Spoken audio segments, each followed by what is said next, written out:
1976 में paranormal जांचकर्ता add और Lorraine Warren एमिटीविले घर में हुई हत्याओं की जांच करते हैं ताकि यह पता लगाया जा सके कि क्या 13 नवंबर 1974 को रोनाल्ड डेफियो जूनियर द्वारा अपने पूरे परिवार की हत्या और उसके बाद लुट्स परिवार से जुड़ी भयावह घटना के लिए वास्तव में कोई राक्षसी उपस्थिति जिम्मेदार थी। एक सेंस के दौरान लोरेन को एक दृष्टि मिलती है जहां वह एक राक्षसी नन की आकृति से मिलती है और एड को सूली पर चढ़ाए जाने का गवाह बनती है। एक साल बाद हॉडसन परिवार को लंदन के एनफील्ड में अपने घर में अजीबोगरीब घटनाओं का अनुभव होने लगता है जब 4 बच्चों में से दूसरी सबसे बड़ी जेनेट एक ओइजा बोर्ड के साथ खेलती है।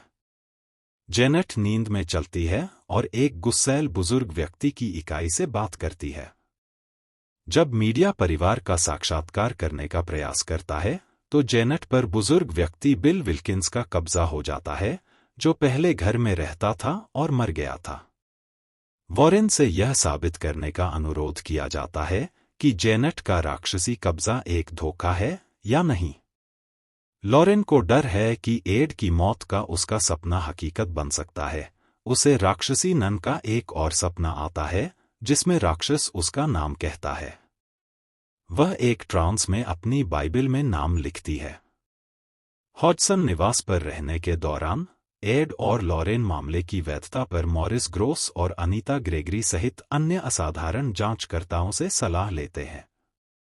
ग्रेगरी जेनेट द्वारा जानबूझकर रसोई को नष्ट करने के वीडियो सबूत पेश करता है जिससे भूत प्रेत की बदनामी होती है।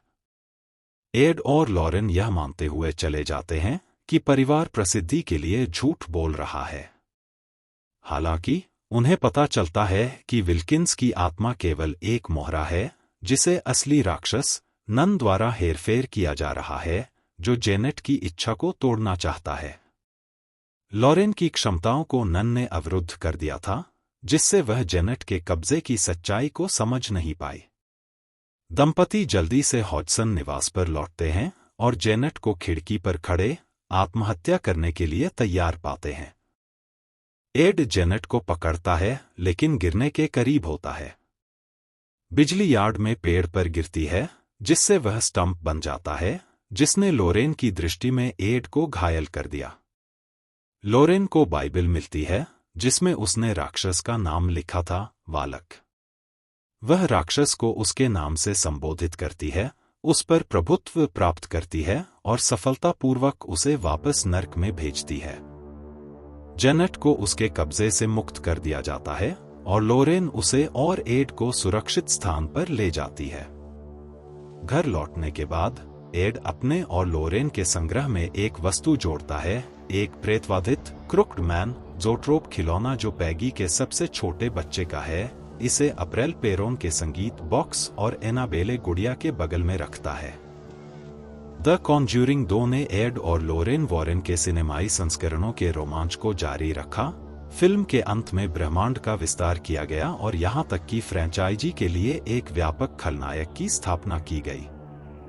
2016 में रिलीज हुई द कॉन्ज्यूरिंग 2 ने पैट्रिक विल्सन के एड और वेरा फार्मिगा की लोरेन को इंग्लैंड में एक भूतिया घटना की जांच करने के लिए वापस लाया। यह फिल्म एनफील्ड पोल्टरजिस्ट के साथ उनके अनुभवों के माध्यम से हॉडसन के साथ काम करने के समय पर आधारित है। यह फिल्म द कॉन्ज्यूरिंग टाइमलाइन का विस्तार करके और वालक जैसी खलनायक ताकतों को पेश करके कार्यवाही में थोड़ा और एक्शन और तनाव जोड़ती है, जो फ्रेंचाइजी में सबसे अधिक दृश्यमान प्रतिष्ठित तत्वों में से कुछ बन गए हैं। फिल्म के केंद्रीय विषयों की पुष्टि करते हुए द कॉन्ज्यूरिंग 2 के अंत में वॉरेन को राक्षसी ताकतों का सफलतापूर्वक मुकाबला करते और उन्हें हराते हुए देखा जाता है, जबकि वे सीधे उनके खिलाफ काम करने वाली अलौकिक ताकतों से आगे रहते हैं। यहाँ बताया गया है कि कैसे द कॉन्ज्यूरिंग 2 के अंत ने दुनिया का विस्तार किया और भविष्य के सीक्वल की स्थापना की, जिसमें द कॉन्ज्यूरिंग 4 में श्रृंखला का आगामी अंत भी शामिल है। द कॉन्ज्यूरिंग 2 के दानव और भूतिया ट्विस्ट की व्याख्या। कौन है वालक? द कॉन्ज्यूरिंग 2 का बड़ा ट्विस्ट यह बताता है कि बिल विल्किंस हॉडसन परिवार की पीड़ा का असली निर्माता नहीं है, जो राक्षसी वालक को पूरी श्रृंखला के लिए एक व्यापक खतरे के रूप में स्थापित करता है। द कॉन्ज्यूरिंग 2 मुख्य रूप से वॉरेन और जेनेट हॉडसन को उसके स्पष्ट कब्जे से मुक्त करने में मदद करने के उनके प्रयासों पर केंद्रित है। सबसे पहले, ऐसा लगता है कि संकट विल्किंस के कारण हुआ है, जो पहले हॉडसन के घर में रहने वाले किसी व्यक्ति का कटु भूत है। हालांकि फिल्म के अंत में यह पता चलता है कि विल्किंस वास्तव में बिल्कुल भी दुर्भावनापूर्ण नहीं है। वास्तव में उसे वालक के कहने पर जेनेट को निशाना बनाने के लिए मजबूर किया गया था। वालक एक राक्षसी शक्ति है जिसे द कॉन्ज्यूरिंग 2 में नन के रूप में पेश किया गया है। लोरेन के खलनायक के रूप में जल्दी ही स्थापित, वालक लगातार फिल्मों के विस्तारित कॉन्ज्यूरिंग ब्रह्मांड के प्राथमिक खलनायकों में से एक बन गया है। नन और नन 2 सीधे चरित्र पर ध्यान केंद्रित करते हैं, यह बताते हुए कि राक्षस को मुक्त होने से पहले सदियों तक नियंत्रित किया गया था। द कॉन्ज्यूरिंग फिल्मों की घटनाओं से वालक ने वॉरेन के लिए दुश्मनी विकसित कर ली थी और खुले तौर पर उन्हें खतरे में डालने का काम किया था। लोरेन और एड द कॉन्ज्यूरिंग 2 से कैसे बचते हैं और वालक को हराते हैं। जेनेट के लिए उत्पन्न खतरे के अलावा लोरेन द कॉन्ज्यूरिंग 2 को एक दृष्टि से भयभीत बिताती है, जो उसे पिछले साल मिली थी, जो एड की मृत्यु की भविष्यवाणी करती प्रतीत होती थी। यह दृष्टि वालक के कारण हुई थी, जिसे कुख्यात एमिटीविले हाउस में होने वाली प्रेत बाधा के लिए जिम्मेदार राक्षसी शक्ति भी माना जाता है। वह कहानी द कॉन्ज्यूरिंग 2 की शुरुआत के रूप में काम करती है और ऐसा लगता है कि दानव सबसे पहले वॉरेन के पीछे भागता है। जब वॉरेन को विल्किंस के बारे में सच्चाई का एहसास होता है और वे जेनेट की मदद करने के लिए वापस आते हैं, तो एड एक ऐसी स्थिति में फंस जाता है जो लोरेन द्वारा भविष्यवाणी की गई घटनाओं के समान खतरनाक लगती है। हालांकि वेलक के साथ लोरेन की पिछली मुठभेड़ों ने उसे दानव का असली नाम जानने का मौका दिया था। यह दानव को वापस नरक में भेजने का एकमात्र तरीका निकला। इस जानकारी के साथ लोरेन वेलक का सामना करने और दानव को वापस नरक में भेजने में सक्षम है। यह जेनेट को वेलक के प्रभाव से मुक्त करता है और उसे एड को उसकी मृत्यु से पहले बचाने का मौका देता है। वेलक बिल विल्किंस की आत्मा से छेड़छाड़ क्यों कर रहा था? बिल विल्किंस शुरू में द कॉन्ज्यूरिंग 2 का दबावपूर्ण खतरा है, लेकिन वेलक की योजनाओं में एक अनिच्छुक मोहरा बन जाता है। जबकि आत्मा बस अपने परिवार के साथ रहने के लिए परलोक में जाना चाहती है, वेलक उसे हॉडसन को पीड़ा देने और वॉरेन को निशाना बनाने की योजना के तहत पृथ्वी पर रहने के लिए मजबूर करता है। इसके पीछे मुख्य कारण वेलक की भागीदारी को छिपाने की योजना का हिस्सा लगता है। जबकि दानव शक्तिशाली हो सकता है, इसके राक्षसी गुण इसे एक सीधी कमजोरी देते हैं जिसका उपयोग इसके खिलाफ किया जा सकता है। एक बार जब वे दानव की असली प्रकृति को जान लेते हैं, तो वे इसके नाम का उपयोग करके राक्षस को वापस नरक में भेज सकते हैं। विल्किंस को एक मध्यस्थ के रूप में उपयोग करके वेलक ने वॉरेन को हराने की कुंजी खोजने से पहले अपनी योजनाओं को लागू करने की उम्मीद की थी। अगर वे यह सोचने में बहुत व्यस्त थे कि यह केवल एक भूतिया कब्जा है या हॉडसन परिवार द्वारा नकली है, तो वॉरेन निर्दोष लोगों की जान जाने से पहले वेलक का पूरी तरह से मुकाबला नहीं कर पाएंगे, संभावित रूप से उनके अपने भी। यही कारण है कि वेलक ने विल्किंस को परिवार को निशाना बनाने के लिए मजबूर किया, भले ही आत्मा के मन में उनके लिए कोई वास्तविक दुर्भावना न हो।